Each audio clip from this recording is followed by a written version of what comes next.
Salut tout le monde, j'espère que vous allez bien. Je vous retrouve cette semaine pour vous parler du Terrible 2, des crises, des colères, malheureusement, qui sont parfois inévitables et par lesquelles on passe quand on est parent d'un enfant à peu près du même âge que le mien. Et j'avais envie de vous partager mon humble expérience, vous donner aussi peut-être parfois des exemples concrets de notre vie quotidienne qui, voilà, peut-être pourront vous aider.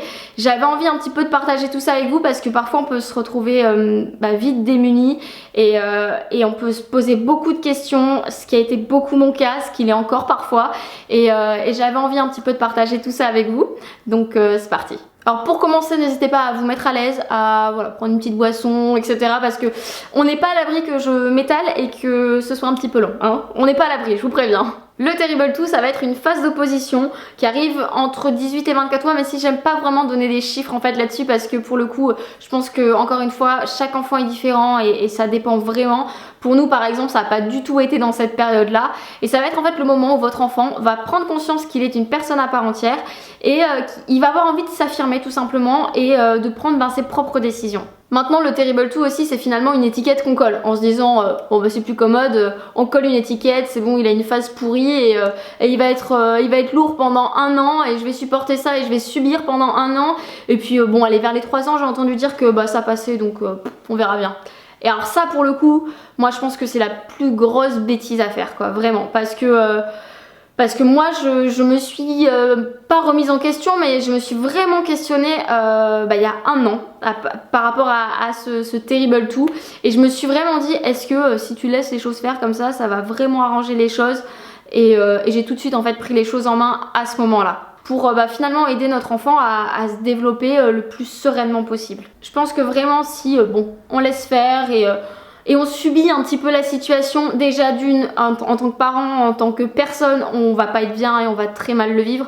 En plus de ça, je pense que votre enfant va pas forcément bien le vivre non plus parce que vous allez être beaucoup plus en colère aussi parce que il y a plein de facteurs qui vont entrer en jeu et qui vont faire que finalement votre vie de famille elle va pas être aussi épanouie qu'elle l'était avant. Donc je suis plutôt dans l'optique que ça va pas être à mon enfant de s'adapter à moi parce que moi je suis un adulte et que lui il n'a pas le même cerveau que moi et il n'est pas aussi développé que le mien, mais j'ai plutôt moi en tant que parent m'adapter à cette situation là. Liam en fait sa crise du Terrible 2 si on peut appeler ça comme ça, il l'a commencé, il avait 12 mois, ça a été très très dur et donc à 12 mois il a commencé en se tapant la tête contre les murs.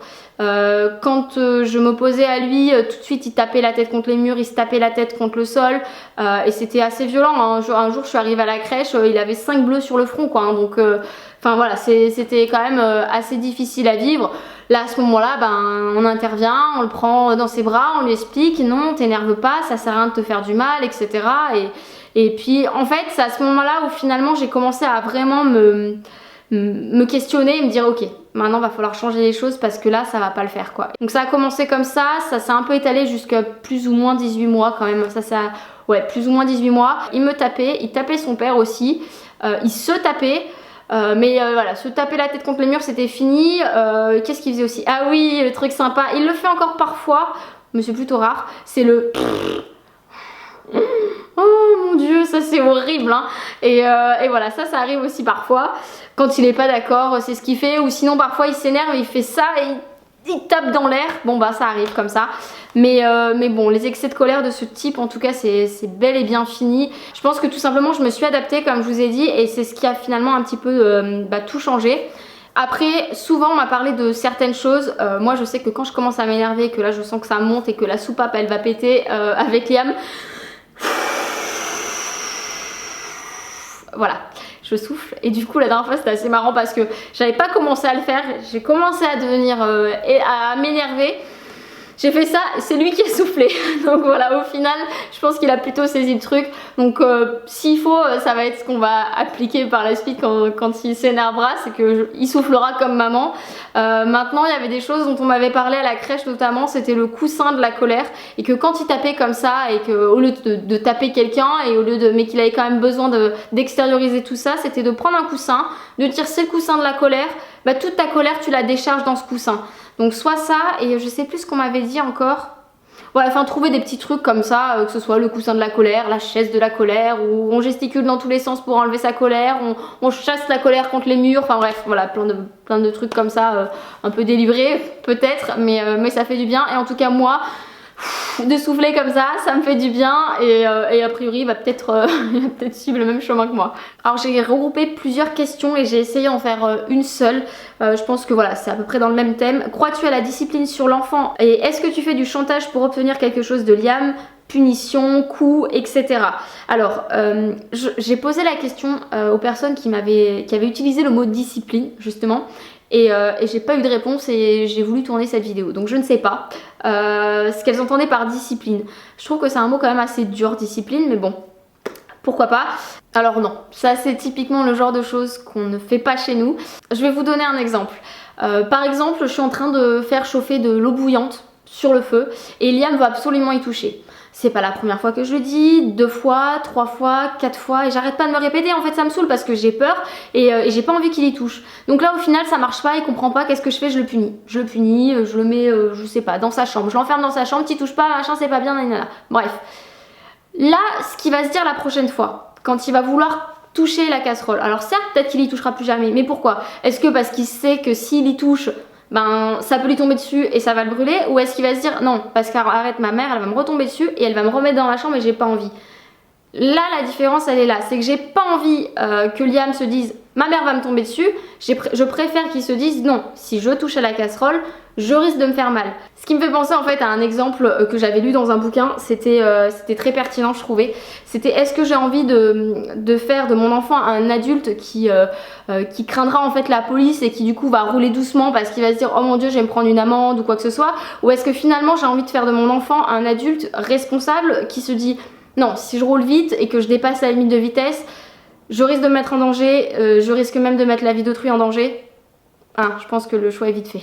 Autre question, je l'ai pris telle quelle, c'est pas la première que j'ai vue dans ce style là et j'aurais pas parlé comme ça, mais je l'ai prise telle quelle parce que c'était dur et que je trouvais que c'était intéressant. Donc mon enfant me cherche et parfois j'ai vraiment l'impression que c'est juste dans le but de nous faire chier.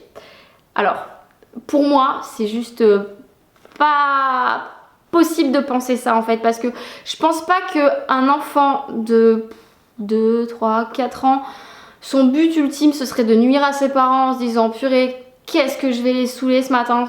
Et alors si je commence ce matin et que je continue dans la journée et comme ça là ce soir ils vont avoir une tête comme ça, et alors là mais j'aurais atteint mon but ultime.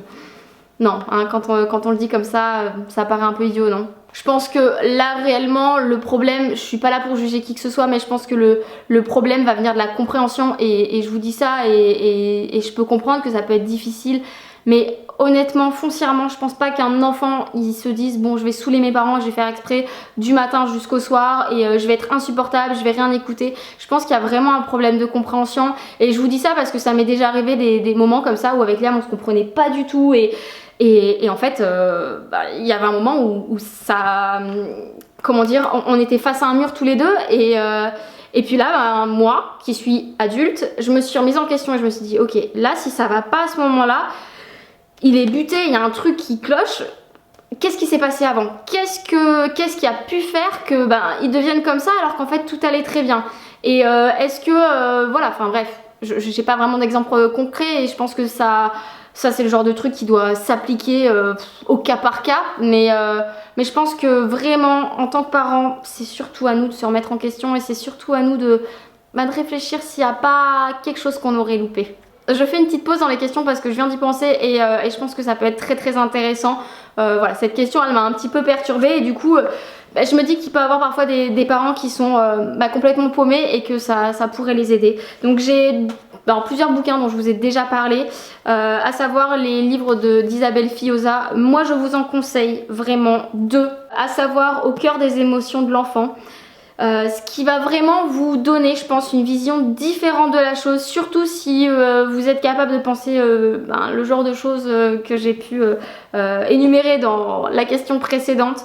Et essayez d'avoir l'esprit ouvert et de lire ce genre de livre parce que c'est très instructif et je pense qu'il n'y a pas mieux pour se mettre en fait à la place de votre enfant. Et si vous avez vraiment envie que la situation change et que de vivre un petit peu plus sereinement et positivement avec votre enfant, je pense que ce livre, il est fait pour vous. Ça se lit très bien, c'est pas du tout prise de tête. Ça, si jamais vous vous posez la question, vous n'avez pas forcément l'habitude de lire et que vous dites bon ça va me saouler d'avance. Non, enfin clairement vous pouvez y aller, il n'y a pas de souci. Et ensuite toujours d'Isabelle Fillosa, il y a le livre J'ai tout essayé. Donc ça c'est vraiment le livre qui est destiné aux parents d'enfants de 1 à 5 ans.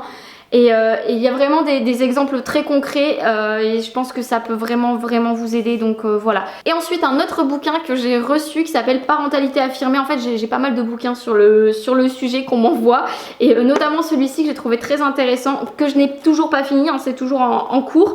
Mais voilà, j'avais quand même envie de vous en parler puisqu'en fait c'est donc une formatrice et coach en fait en parentalité positive, mais qui a appliqué ça en fait sur ses 2 enfants et finalement elle explique ça un petit peu, elle donne aussi des exemples concrets mais elle explique ça vraiment du côté maman et je trouvais que c'était assez intéressant vraiment d'avoir la vie d'une maman qui explique un petit peu comment elle applique ça quotidiennement. Donc voilà, si jamais ça vous intéresse, je vous le mettrai également dans la barre d'infos. Et ensuite là j'ai parlé des livres, de la lecture pour les parents, mais je pense aussi à des livres pour les enfants. Il y a un livre que j'ai pas encore acheté parce qu'il est super joli et tout, je l'ai vu, je suis allée le feuilleter etc. Mais en fait il y a des comment dire, pas des pop-up mais des... Quand vous ouvrez la page ça fait des animations en fait et c'est un peu en 3D et vu la douceur de mon enfant je pense qu'il n'est pas encore prêt pour ce livre, enfin le livre n'est pas prêt pour mon enfant surtout, donc voilà c'est assez intéressant. Je vous mettrai la photo du livre si jamais ça vous intéresse et évidemment je vous le mettrai dans la barre d'infos. Donc ça s'appelle La couleur des émotions il me semble. Et ensuite moi j'avais pris ça pour Noël, enfin un peu avant Noël en fait. C'était Mon coffret des émotions. Donc c'est assez intéressant, vous avez des petits jeux et vous avez un petit livre en fait qui résume quelques petites émotions avec des petits monstres etc. Pardon pour le bruit. Et voilà, en gros ça explique un petit peu à votre enfant. Donc il y a des petits monstres et dans sa tête il y a des petits monstres et il y a la colère et il y a la peur. Voilà, il y a quelques petites émotions par lesquelles ils peuvent passer et je trouve que c'est assez intéressant. Donc c'est les éditions Grund si jamais ça vous intéresse. Et ça pour le coup ça survit à mon enfant en tout cas. Désolée pour cette petite aparté mais en fait j'ai pensé à ça et je me suis dit que ça pouvait être intéressant de vous partager ces livres là mais je retourne tout de suite à mes questions. Donc j'ai l'impression que tu appliques la parentalité positive, ne penses-tu pas que ce soit une éducation laxiste? Alors non, je pense surtout que les personnes qui se disent ça c'est des personnes qui n'ont pas forcément réellement compris la parentalité positive, parce que la parentalité positive ça veut pas dire je suis positif, voilà, à l'aise blaise, cool Raoul, les gosses ils font ce qu'ils veulent. Hein. Non, c'est pas ça. Hein. J'ai des règles auxquelles je ne déroge pas. Par exemple, donner la main dans la rue. Voilà, quand il y a des voitures, c'est dangereux et pour moi, c'est comme ça et pas autrement. Après, chacun ses priorités quoi. Moi, je peux très bien revoir mes priorités. Exemple, une fois, j'avais mis en fait le verre de Liam sur sa gauche, je crois, quand il était en train de manger sur sa tablette. Je l'ai mis à gauche et d'un coup, il m'a piqué une crise, il s'est énervé, etc. Il a voulu jeter son assiette et j'ai pas compris. Hein. Je me suis dit, mais qu'est-ce qui se passe? Oh mon dieu! Et en fait, je me suis dit, attends, reprends les choses, qu'est-ce que t'as fait? Qu'est-ce qu'il y a, Liam? Pourquoi tu t'énerves? Il hurlait, machin, bon, qu'est-ce qui se passe? Ok, je reprends le verre et yeah! Mais je voyais bien que le problème venait du verre. Je me suis dit qu'est-ce qui se passe? Et là je l'ai posé et je l'ai mis à droite parce qu'en fait c'est vrai qu'habituellement j'ai l'habitude de le mettre à droite. Alors là il y a des gens qui vont se dire ouais purée c'est super laxiste parce qu'en fait tu te fais bouffer par ton enfant, il fait un peu ce qu'il veut de toi quoi. Chacun ses priorités quoi. Franchement j'ai même pas envie en fait de me battre pour ça parce que c'est un faux combat en fait. Je vais pas me battre pour son verre parce qu'en fait en soi moi que son verre soit à droite ou à gauche, qu'est-ce que ça me fait? Pas grand chose. Donc là c'est sûr que je vais pas me battre et je vais dire ah c'était ça parce que ton verre on l'a changé de place, ok. Et puis au final ça allait très bien, il a très bien continué son repas.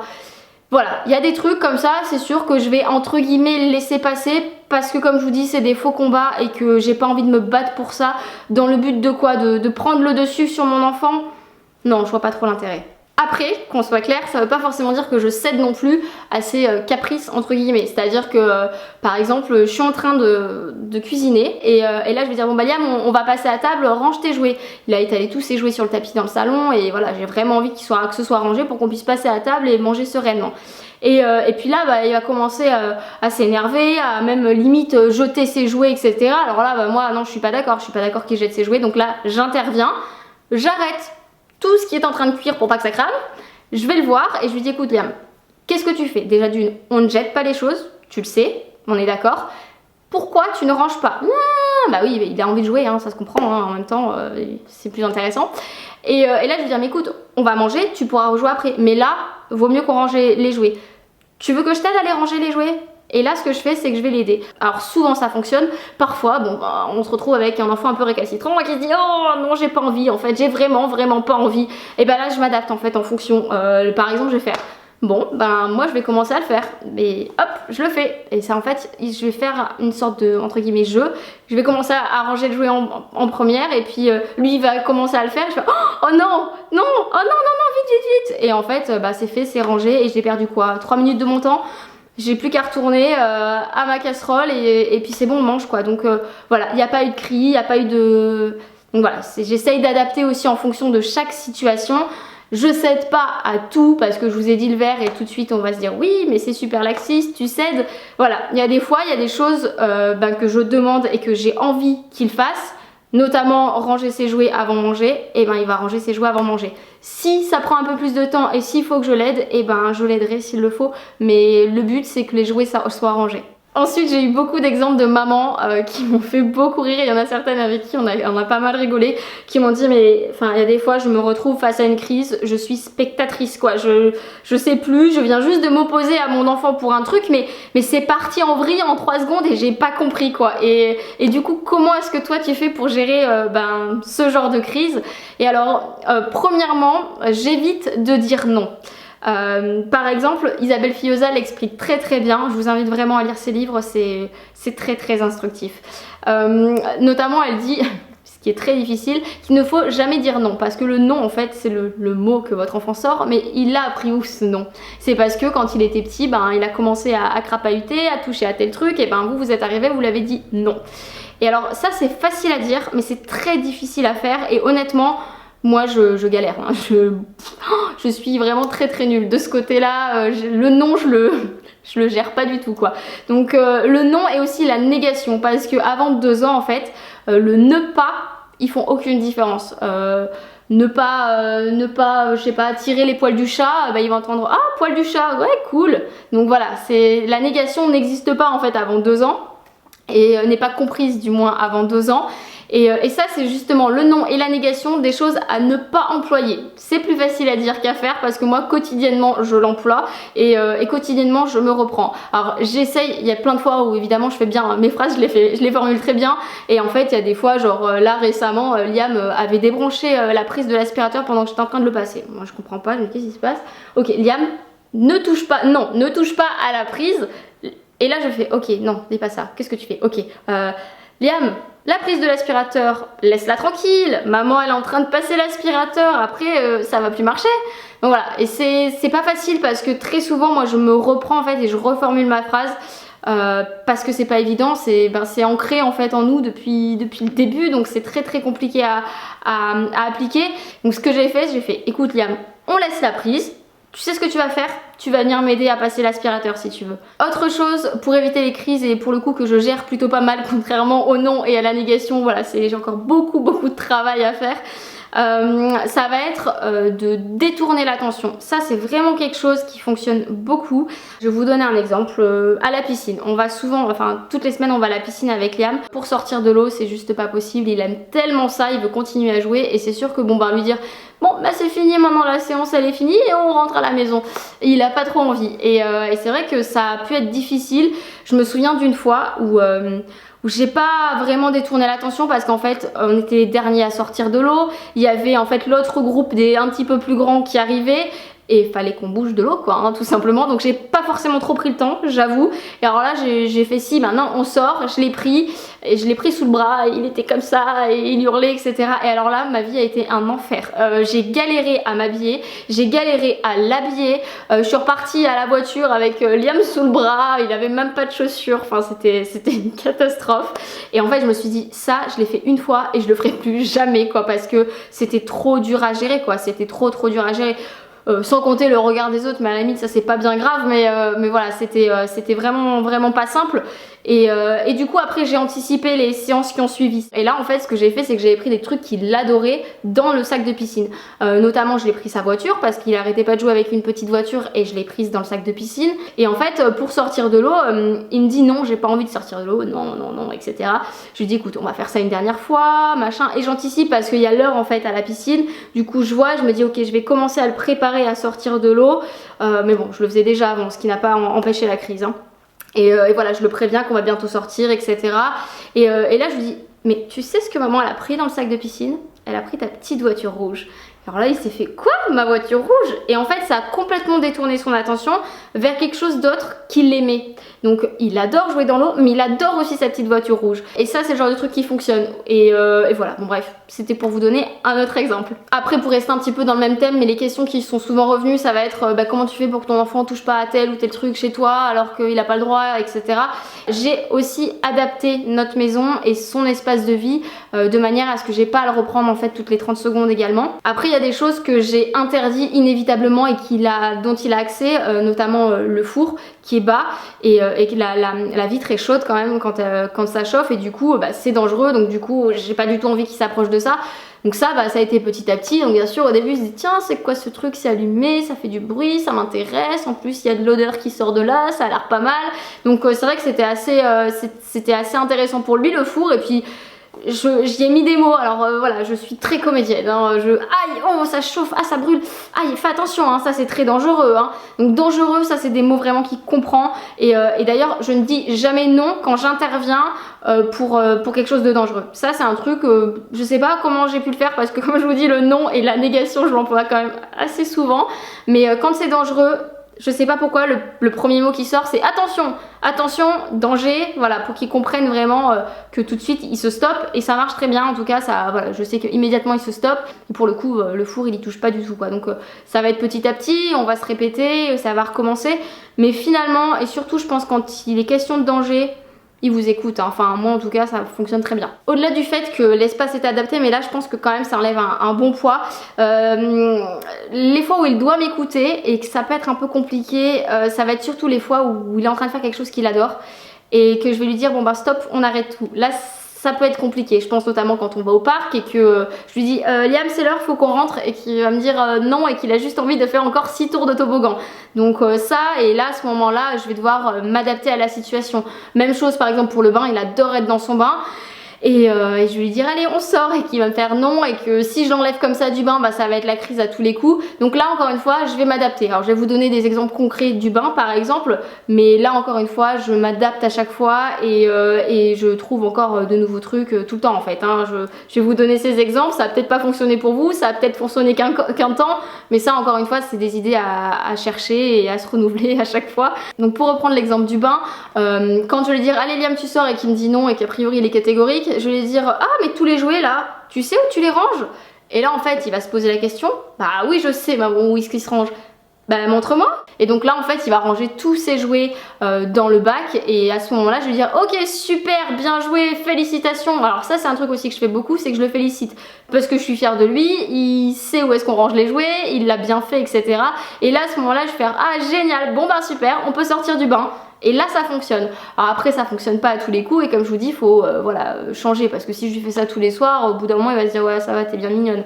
Après c'est pas tous les soirs la crise pour sortir du bain non plus, mais bon voilà. Autre chose que je peux faire, là récemment j'ai fait tu veux pas sortir du bain? Bon ok, alors avant de sortir du bain c'est vrai qu'on a oublié, il faut se savonner. Comment tu fais pour te savonner? Montre-moi. Où est-ce qu'il est ton nez? Où est-ce qu'il est ton ventre? Etc. Et là on énumère toutes les parties du corps, et en fait ben, ça fait passer à autre chose, et au final là on peut sortir du bain. C'est parfois usant et il faut réfléchir à plein de trucs, mais en fait ça fonctionne bien et ça évite énormément de crises. Alors je vais essayer de faire vite, j'ai encore quelques questions, mais je pense quand même que c'est un sujet qui pourrait intéresser. Donc as-tu déjà vécu la fameuse scène du supermarché où ton enfant se roule par terre? Alors oui, et pas qu'une fois. Donc ça c'est très sympa, hein. C'est le moment de solitude par excellence. Mais oui ça m'est arrivé. Et alors quelles sont mes astuces? Honnêtement je ne fais plus les courses avec Liam. C'est à dire que si j'ai 2-3 courses à acheter etc, il vient avec moi et alors là je le fais participer à chaque fois. Voilà, je vais dire ah tiens tu m'aides, tiens tu le mets dans le chariot etc, et voilà, là ça se passe plutôt bien. Quand on est deux aussi ça se passe plutôt bien parce que pour le coup ben il y a plus d'idées et voilà c'est plus simple en fait pour l'occuper. Mais sinon toute seule j'avoue que non, j'ai même plus envie en fait parce que bah, je vais juste être saoulée en sortant de là et j'ai pas envie, on va être tous les deux sur les nerfs et c'est pas le but, donc généralement je fais mes courses toute seule. Comme souvent aussi j'ai pas mal de personnes qui m'ont dit comment tu fais pour les boutiques, est-ce que tu y vas avec Liam etc. Moi franchement je me prive de faire les boutiques avec mon enfant. Je sais pas si vous avez vu quand vous faites les boutiques et que souvent vous voyez les conjoints et tout qui attendent à la sortie des boutiques comme ça, qui sont comme ça sur leur téléphone etc, et qu'en fait toutes les filles elles sont à l'intérieur des magasins. Et ben je me dis déjà le type il est adulte et en fait clairement il s'ennuie grave, mais alors imagine ton enfant de 2 ans, comment il le prend lui. Donc voilà, du coup en ayant cette vision je me suis dit ben à quoi ça sert en fait que je l'emmène, enfin Chris je l'emmène pas forcément faire les boutiques avec moi parce que bah il aime pas forcément ça. Je l'oblige pas, du coup bah je vais pas obliger mon enfant à le faire. Donc, je crois que j'ai commencé la question que j'ai même pas répondu, du coup je suis partie sur autre chose. Donc c'était aussi de demander une seule chose à la fois. Parce qu'en fait je l'ai vraiment vu chez une amie qui avait dit à sa fille bon on va aller au parc mais avant tu vas mettre tes chaussures, tu vas faire ça et après maman elle ira chercher ton goûter. Et en fait ça a été une catastrophe. Sa fille, on était en train de finir notre thé et sa fille est arrivée et elle avait juste un manteau à moitié mis comme ça et elle fait ah je veux le goûter, j'ai faim, je veux mon goûter. Et en fait je me suis dit ok là on est en pleine crise. Et en fait sa mère finalement lui avait mis dans la tête qu'elle allait avoir son goûter puisque sa mère allait lui chercher son goûter, donc du coup ça lui a donné une idée. Et en plus de ça, elle avait tellement d'informations à faire, genre mettre ses chaussures, faire ci, faire ça, que elle a oublié la moitié des trucs. Elle s'est juste focalisée sur une seule chose, c'était le goûter que sa mère lui avait dit. Et donc du coup à partir de ce moment là je me suis dit bon à ce moment là moi j'essaierai de pas faire ça et on va y aller une seule chose à la fois en fait. Et c'est ce que j'ai pu retrouver notamment dans les bouquins que j'ai lus par la suite, c'est qu'effectivement ça sert à rien de donner plein d'informations d'affilée, vaut mieux aller au but. Et moi c'est ce que je fais notamment quand on doit partir. Liam je lui dis Liam on s'en va, chaussures. Donc là paf il met ses chaussures etc. Et ensuite après les chaussures qu'est-ce qu'on met? Mais de lui-même il va me dire ah le manteau, voilà. Donc c'est des petits trucs comme ça. Et je pense qu'aussi les routines c'est pas mal. Maintenant faites attention aux routines que vous faites parce que une routine c'est difficile en tout cas je trouve d'en changer. Donc voilà la routine par exemple moi je vois on rentre à la maison, on pose le manteau, on enlève les chaussures, ça c'est quelque chose voilà, qu'il connaît. Par contre si le jour où vous avez le malheur de rentrer avec vos chaussures alors que vous avez toujours enlevé vos chaussures à l'entrée, ça risque de faire une crise hein. Donc voilà c'est le genre de truc aussi, ça peut être pas mal je pense les routines à cet âge là. Il me reste 2 questions donc j'ai bientôt fini. Ne penses-tu pas qu'il soit plus compliqué de se faire entendre par son enfant quand on est un parent seul? Alors pour le coup, moi ça m'arrive d'être seule de temps en temps et non, je ne pense pas que ce soit plus compliqué, en tout cas de se faire comprendre et entendre de son enfant. Maintenant c'est certainement plus fatigant parce que quand on est deux, moi je vois bien quand il y a Chris, je dis quand on est deux mais c'est pas forcément tout le temps le cas, parfois il y a les conjoints qui suivent pas mais en tout cas moi je vois que c'est plus fatigant dans le sens où quand voilà je sens que je vais exploser, Chris prend le relais et vice versa. Quand je vois que lui là il commence à perdre patience, je prends le relais et du coup c'est beaucoup plus simple en fait pour tout le monde. Donc je pense pas que ce soit plus difficile de se faire comprendre mais c'est certainement plus fatigant. Et pour finir, donc mon fils touche à tout, il veut tout faire comme un grand mais j'arrête pas de lui expliquer qu'il est trop petit pour ça et pour faire comme les grands. Donc à chaque fois que je le contredis c'est la crise assurée. Comment fais-tu pour gérer ça? Alors honnêtement déjà au fait que comme je vous ai dit l'espace est quand même adapté. Maintenant toucher à tout et veut faire comme un grand. Alors si je dois prendre en compte tout ce qui est passer l'aspirateur, vider le lave-vaisselle, ce genre de choses, moi personnellement je le laisse faire absolument tout. Voilà, je le laisse faire parce que je m'en moque en soi. Il vide le lave-vaisselle, au pire il va faire quoi? Il va faire tomber une tasse, elle va se casser, c'est matériel, c'est pas grave en fait. Voilà, mais c'est vrai que souvent, enfin c'est pas souvent en fait, tout le temps il participe aux tâches du quotidien parce que d'une il adore ça, de deux moi je suis contente aussi de le voir grandir, évoluer et apprendre à faire les choses du quotidien. Après souvent on m'a fait la réflexion de me dire ah bah tu utilises plein de trucs Montessori, c'est vachement bien, tu éduques ton fils à la Montessori, patati patata. Et alors en fait pas du tout, dans le sens où déjà d'une, pour être honnête avec vous, la méthode Montessori, j'y connais pas grand chose. J'ai survolé un petit peu tout ça. Mais ça m'intéressait pas plus que ça parce qu'en fait pour la simple et bonne raison qu'il y a plein de choses que j'appliquais déjà avec Liam, notamment depuis qu'il marche à quatre pattes. Il prenait en fait les affaires dans la panière et il les mettait sur l'étendage. Donc déjà, certes c'était pas bien fait, certes bon ben il jetait un petit peu ça, mais je le laissais déjà faire parce que ben, il avait envie de participer. Donc ça apparemment ce serait un petit peu dans l'idée Montessori, comme aussi la tour que j'ai pu vous partager. La tour d'apprentissage, je vous mettrai le lien juste ici si jamais vous l'avez loupé. Donc c'est un DIY que j'avais réalisé et ça on m'avait dit ah oui c'est une tour Montessori. Je sais même pas que c'était une tour Montessori en fait. Il y a plein de choses en fait que l'on fait qui peut-être potentiellement Montessori. Encore voilà, je dis juste ce qu'on m'a répété, donc je suis même pas certaine de ce que je dis. Mais ça c'est vraiment quelque chose qu'on a appliqué nous parce qu'en soi je m'en fiche qu'il fasse comme les grands. Et au contraire c'est vachement bien, il apprend plein de trucs, on cuisine ensemble, on partage beaucoup. Enfin c'est super, moi je vois Liam à chaque fois, on a un meuble en fait pour le thé, le café, et c'est lui qui va ranger quand on vide la vaisselle, la tasse ici. C'est loin. Il y a un petit chemin à faire et il y a des parents qui pourraient se dire oh mon dieu il va tout casser et machin, mais franchement je crois qu'il m'a jamais cassé de tasse, donc ça s'est toujours bien passé. Certes il m'a déjà cassé des trucs, c'est vrai c'est arrivé, mais les tasses pour le coup il fait attention et justement c'est ça qui est intéressant et je pense que c'est ça qui lui plaît, c'est que j'arrive à lui donner des choses à faire et je le considère, je lui dis bon bah tu veux m'aider, c'est super, et là je le refélicite parce que c'est hyper important je pense de féliciter son enfant, de lui dire que c'est bien ce qu'il fait, et à chaque fois qu'il m'aide aux tâches du quotidien et je lui demande rien, et ben je le félicite et je lui dis merci de m'avoir aidé, etc. Enfin voilà, ça c'est quelque chose que je fais. Après c'est chacun fait comme il le souhaite, je ne juge pas la personne qui m'a posé cette question et qui ne souhaite pas que son enfant touche à tout comme ça. Ça dépend des gens, je pense que ça dépend vraiment des situations familiales. Moi en tout cas personnellement je m'en moque et au contraire je suis assez contente de partager ça avec mon enfant. Donc voilà pour cette vidéo, j'espère en tout cas qu'elle vous aura plu. J'ai conscience que j'ai beaucoup parlé, du coup je vais essayer de raccourcir ça au maximum. Et si jamais vous avez des astuces à partager à d'autres parents, n'hésitez pas directement dans les commentaires, que ce soit des livres à conseiller, des livres pour les enfants également, des jeux, des coussins de la colère, voilà, toutes vos petites astuces, n'hésitez pas à mettre tout ça dans les commentaires. Et puis moi je vous dis à très bientôt dans une nouvelle vidéo. Ciao!